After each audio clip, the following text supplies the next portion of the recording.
ఎత్ర ఈశ నిందనం భద్రే తత్ర నో మరణం వ్రతం అని అంటాడు విష్ణు. అంటే ఏమిటి?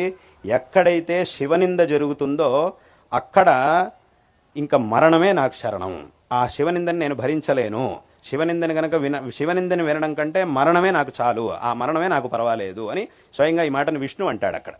ఎత్ర ఈశ నిందనం భద్రే తత్నో మరణం వ్రతం అని చెప్పి వెంటనే ఏం చేస్తానంటే, ఇంక ఇంత మాట విన్న తర్వాత ఇంకా నాకు బతకాలని లేదు, నేను వెంటనే నా శిరస్సును ఖండించుకుంటాను అని చెప్పి వెంటనే విష్ణు శిరస్సును ఖండించుకోబోతాడు. అప్పుడు వెంటనే ఈశ్వరుడు ఆపుతాడు.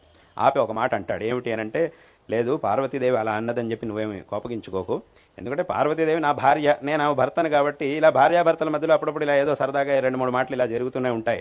ఆమె నా మీద ద్వేషంతోనో అగౌరవంతోనో అనలేదు, ఏదో సరదాగా నన్ను అలా ఆట పట్టించడానికి అలా అన్నది అంతే తప్ప ఇక్కడేమి దీన్ని ఇట్లా దాన్ని నువ్వు చాలా కోపగించుకోవాల్సినటువంటి పని లేదు అని చెప్పి స్వయంగా అప్పుడు శివుడు ఆ మాట అంటాడు. ఆ భార్య కాబట్టి ఊరికే నన్ను ఏదో చేయడానికి నా అలా అన్నదే తప్ప ఇక్కడేం ద్వేషం ఏమీ లేదు, కాబట్టి ఇటువంటి పని చేయకు అని విష్ణువుని శివుడు ఆపుతాడు.